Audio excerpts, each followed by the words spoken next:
Welcome to the Cook Who Can't Eat podcast, where we're making food, family, and life a little easier, one bite at a time. Hello, my friend. I'm so glad that you're here. When we become parents, we are so excited to teach our kids all the things: how to walk, how to talk, how to get over heartbreak, or help them with their chemistry homework. And when they're little, we focus on those fundamental skills they're going to need the rest of their life: how to take care of themselves, how to have proper hygiene, follow multi-step directions, what rules and consequences are, even how to wipe their own bum. At some point, it dawns on us that, we're not just going to be teaching them the basics and helping with homework. We're going to have to sit down and talk with our kids. Having been in that situation more than a few times, I can tell you without a doubt, the hardest part has always been just getting the conversation started and deciding what information you wanted them to have at what age. There's this crazy phenomenon that happens when your kid's around 10, 11, 12. That brain that you grew from scratch and have spent the last decade or so nurturing and educating is all of a sudden gone. Poof, gone, no idea where it goes. This was incredibly frustrating with our first few kids. And then we realized that this phenomenon does not discriminate. So we were expecting it with the rest of them. Whether you're ready for it or not, it can be really frustrating. But what it did teach us was that kids at this age, they may not be emotionally, mentally, or even socially mature enough to have some of those bigger conversations that are involved in the talk, like abstinence or STDs and intercourse. But with all the hormonal changes and the body changes and everything they're going through, it is the perfect time for the talk before the talk. This will never be a one and done conversation. You don't want it to feel like a lecture. And thanks to the hormone-soaked brain, we always like to break it down into bite-sized pieces because you are going to repeat yourself a lot. The talk before the talk focuses on three things: keeping it fresh, privacy, and the family arsenal. Remember the good old days of the terrible 2s and 3s where your kid's sole purpose in life seemed to be pushing the boundaries and pushing your buttons, seeing how far and what they could get away with because they were defining what their world looked like. My bet is you have a story that goes a little something like this. Your 2 or 3-year-old says, "I want a peanut butter and jelly sandwich for lunch." You make the sandwich, they sit down at the table, you give them the sandwich, and a complete and total meltdown happens because there's peanut butter on the sandwich. I don't think it's possible to get through the 2s and 3s without having stories like that, but that's okay. They are going through an intense amount of changes in a very short period of time. And once you make it through that, you do get a reprieve for at least a few years. But now they've reached that 10, 11, 12-year-old age, and they're going through almost as many changes as they did when they were 2 and 3. So what are they doing? They're pushing their boundaries. They're pushing your buttons. They're going to try and push and see what else they can bring into their world. How big can they make it? What are their new boundaries? They want to redefine what their world looks like. And sometimes that means they dig their heels in on things that don't really make sense. Kind of like getting upset that there's peanut butter on the peanut butter and jelly sandwich. Now, most of these teen and tween battles are really dumb, and a ridiculous amount of them focus around hygiene. They know how to do these things. You've taught them when they were 2 or 3, and they've been doing them ever since. But apparently, this is a very common theme at this age. Why hygiene is the hill they want to climb and die on, I have no idea. Especially now when they are becoming so self-aware and even self-conscious about their body, their skin, and all these physical and hormonal changes are happening. I've seen kids lie about it. I've seen kids just flat out refuse to do it. I've even seen kids that have tried to fake it, which took more energy than just doing the dang thing they were supposed to do in the first place. With my daughter, it was a towel on her head. It was so dumb. She was constantly complaining that her hair felt like straw. It was drying out so bad. And then she was mad every evening because her towel was always wet. But after every shower, she would dry off and then wrap her hair in her towel and leave it there for way too long, sometimes even overnight. Because it would sit in her hair for so long, it was drying her hair out, not just drying it. And her towel would then end up on her floor or her desk chair. And it drove me nuts listening to her rail on and complain about a situation that she was causing, that she was creating for herself. I had already taught her how to fix this. I kept reminding her how to fix, but she dug her heels in and just wanted to complain. So we argued about this multiple times a week for way too long. It was the dumbest argument I've probably ever had. What would you say to your self conscious and emotional tween that knows everything and is shocked that you're still living because you know nothing, when they are starting to stink in ways that you didn't know was possible? Boy, girl, doesn't matter. When they hit this 10, 11, 12-year-old age, they stink. If you don't believe me or you want proof or want to be prepared, go find a fifth or a sixth grade classroom that you can volunteer in and make sure you're there right after recess on a really hot day. I have absolutely no idea how those teachers do it. That odor is overwhelming, and there is no one more nose blind than tween and teen.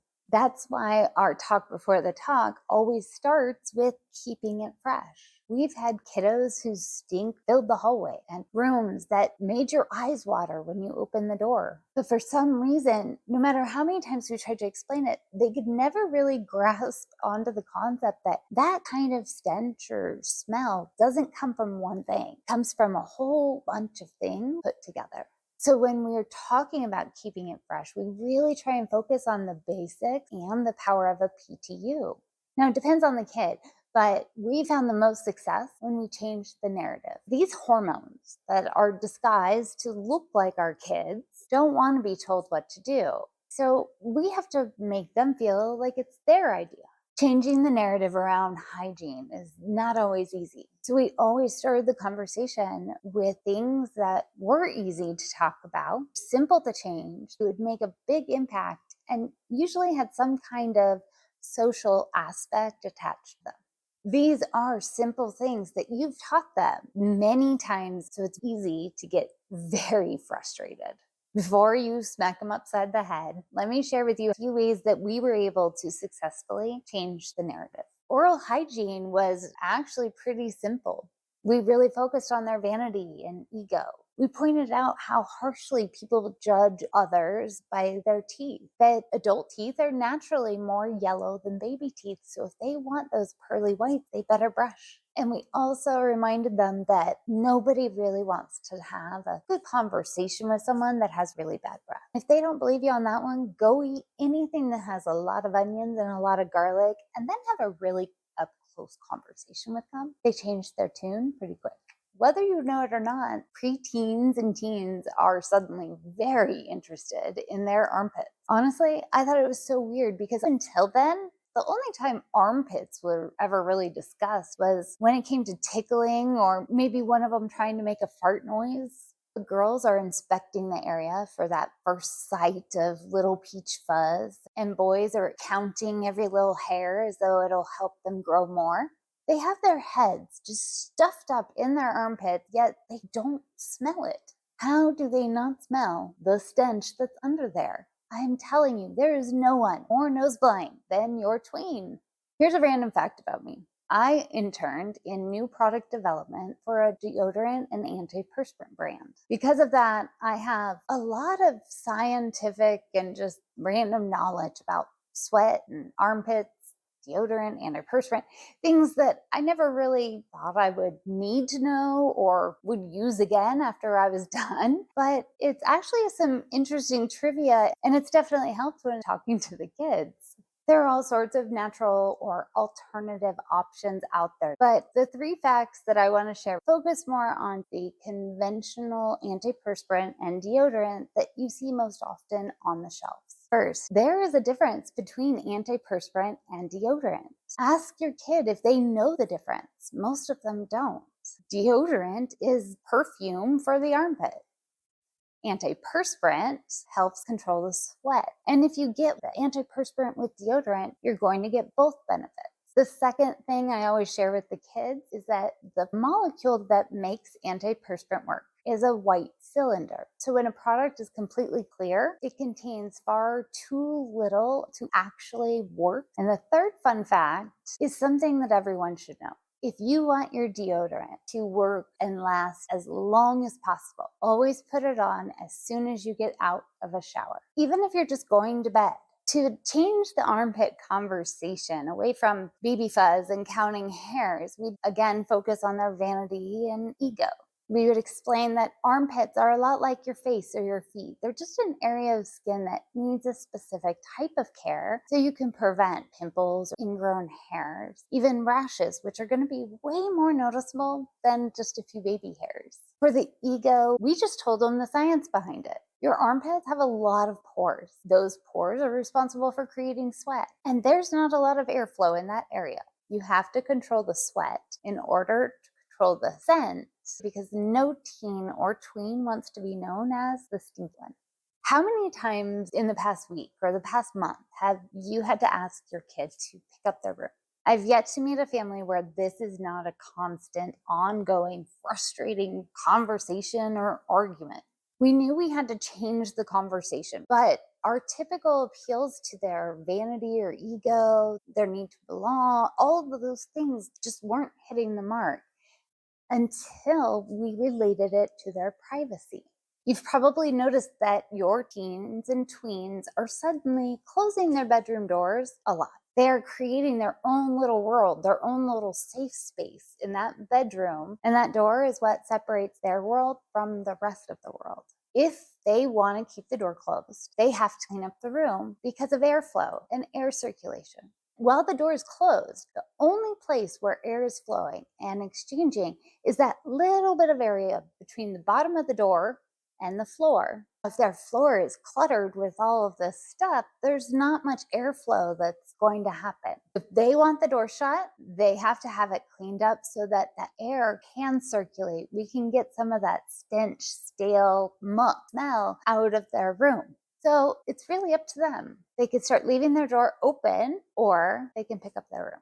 Laundry. Oh, laundry. I think laundry is the personification of the song that never ends. It amazes me how many kids say, well, I took a shower and put on clean clothes. Nothing stinks anymore. It's not quite how that works. Those stinky clothes you took off are now in the hamper. And if they're there for too long, it is a big factor of what's contributing to any kind of odor in the bedroom. They need to actively be doing laundry on a regular basis and taking care of the clothes that we have provided them. If not, well, they're going to be wearing those same clothes until they fall apart. Why would we buy them something new or something different if they're not taking care of what they already have? Plus, it's a really good way to make sure they know exactly how to do their laundry. You get the idea. Changing the narrative around hygiene and body odor is possible when you can relate it to what matters to them. If you can change the narrative on armpits and odor, it's so much easier to change the narrative about taking a shower and using body wash or, hanging your towel up. So rather than trying to give it to them all at once, we would start with those easy to talk about, simple change, but big impact things. And then we allowed everything else to build on that. Remembering that they are basically a walking, talking hormone means that the power of a PTU applies not only to keeping it fresh, but also to their privacy. Sometimes showers are skipped, not because they're being difficult, but because of their busy schedule, or they are in a situation that prevents it, like practice before school or PE in the middle of the day. The solution is a PTU. Hits, tips, and underbits. They can wipe down these notoriously stinky areas, apply fresh deodorant, put on some clean clothes, and that PTU will get you through the rest of your day. It doesn't work if you do it every single day, but it does help in a pinch. Now, there is another topic that's like a PTU that falls into both that keep it fresh and privacy topic of conversation. It's the concept of no one should know. Girls are starting to experience amp flow, and they're learning that she will be interrupting their life once a month for the next 30 to 40 years. Boys at this age are exploring their imagination and dexterity. As parents, we know that both things are happening. And we know we have education to do, but outside of that, no one should know the when, where, or how of either one. This conversation isn't one you necessarily have to change because there is a lot of information they need to know. The goal is to educate and support them so they know how to keep things private, personal, and sanitary. Teaching the girls about the frequency feminine products should be changed, or how to keep their land down under clean in order to prevent smells, infection, or just a mess, are all pretty straightforward, necessary conversations. However, when it's time to talk about the disposal of used products, what to do about leaks, or how to deal with cramps, talk while teaching them little tricks or hacks that you've learned over the years that can now help them. For example, when it comes to disposal, talk about the do's and don'ts while showing them how to roll up a pad with toilet paper, or how an empty toilet paper roll can be a lifesaver. Leaks are an awkward and uncomfortable and honestly inevitable part of Aunt Flo's visit. And even though it happens to all of us, most of us get really embarrassed. Talk to them about those feelings and how it's important to clean themselves and any affected items right away. And that this blood is different. If you let it sit, it will be permanent and it will start to smell. While you're talking about these facts, teach them how to remove stains with cold water, or by rubbing table salt or saline solution and then cold water until it runs clear, or how soaking items overnight in cold water, then dabbing the spot with hydrogen peroxide or lemon juice can really help, and how sometimes all you need is a little bit of stain remover, but most importantly, never, ever, ever use hot water. As much as your education and conversation will help them, these practical things that you're teaching them is something they will use forever.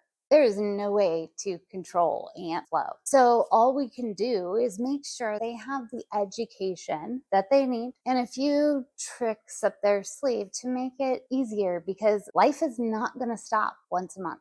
For boys at this age, we aren't stupid. It's a popular male pastime. They will need education on the topic, but again, no one should know their specific when, where, or how.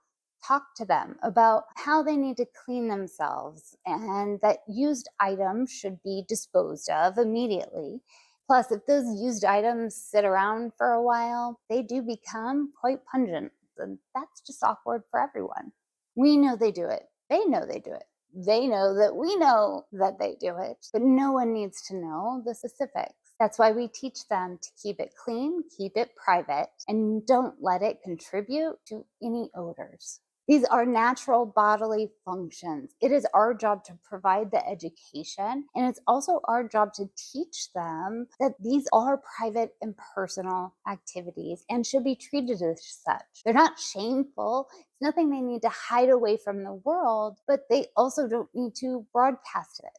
Keeping it fresh is such an important part of the talk before the talk, but privacy is critical. And we focus that privacy conversation around modesty and what they share with others. When most people hear the word modesty, they have a visceral reaction. But I'm not talking about strict dress codes and body shaming. I'm talking about teaching how to dress for their body, how to feel comfortable in their own skin, be comfortable in the clothes that they choose to wear, how beautiful their body is naturally made, and what should or should not be showcased. If we tried to sit down on the couch and have this conversation, it was a shit show. So what we did instead is we changed the way we shopped with them. It was simple. Before anything could be purchased, we both had to agree.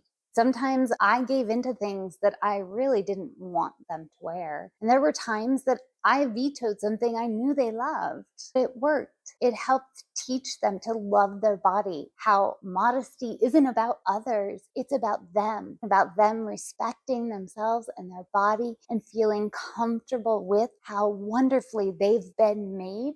Because all of that is a natural part of the conversation when you're trying to decide whether or not you both agree on an article of clothing. Research has shown that by dressing modestly, kids respect their bodies more. They have a dramatic boost in both self esteem and self confidence. And that's exactly what we experienced. Once they learn that certain body parts shouldn't be shared by the clothes they're wearing, they are drastically less likely to take pictures of those body parts to share or send to others. This is so important because kids have to be really, really careful with what they share and with who, because you never know who's on the other side of that keyboard, and you definitely never know what their real intentions are. While there are safety concerns, there are also emotional and mental health concerns. At this tween and teen age, they are going to experience at some point a betrayal by a friend or a boyfriend or a girlfriend. And what they have shared with them could easily be dispersed or shared with others. When we first start talking about what they can or what they should share online and what they need to keep private, we really wanted them to understand that this was a serious topic. So we came up with 8 rules or guidelines. First, never write, text, or email anything that you wouldn't want to be read out loud at a school assembly or seen on every website homepage on the internet. Number 2, usernames and profile pictures cannot give away more than one personal detail about you. So if their username was their first name and whatever, their picture can be their face, but it can't include the emblem of what school they're going to. 3, chat rooms were off limits, period, no exceptions. Number 4, don't tell anyone a secret that you wouldn't be comfortable with everyone finding out. Number 5, never take nude or sexual pictures of your body or your body parts. It's illegal. Never ever send pictures of your body or body part to someone else. That's really illegal. Be careful with what they share, even if it's by text to the person you trust most in the entire world, because you never know what their real intentions are. And number 8, the internet never forgets. And it's a lot like toothpaste. As soon as you send that toothpaste or that pictures out, you can never get it back in. Let's be honest, there's no other way to say it, but teens and tweens are mean, and girls can be downright evil sometimes. It's the age, it's the hormones. And as much as we do to try and prepare our kids for the world, it doesn't always play fair. So the best thing we can do is introduce the family arsenal in the last part of our talk before the talk. The family arsenal is all about not just telling our kids we have their back, but showing them. At one point in high school, my daughter lost a group of her school friends in one night over one text message. They were all in a group text, and my daughter refused to degrade or perpetuate some rumors that were going around about another student. She said not only was she uncomfortable with this conversation, she didn't think it should continue.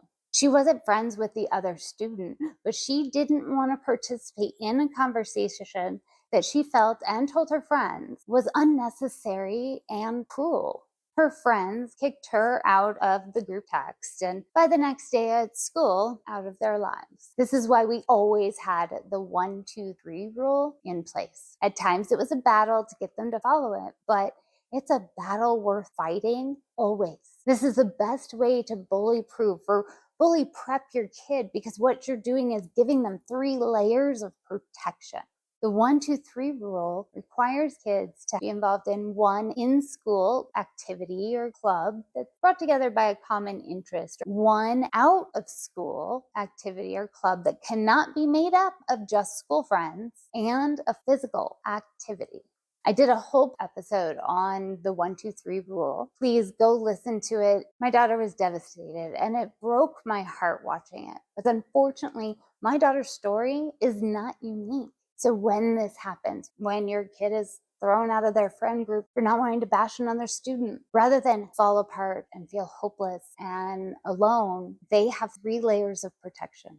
They can go to that in-school activity group of friends. They have a faculty member they can go talk to because they've probably developed a relationship with them because they monitor their in-school activity. Their friends from that outside of school activity will rally around them in ways you cannot even imagine. And that physical activity is really going to help them let off steam, get the right hormones going. It's beautiful, right?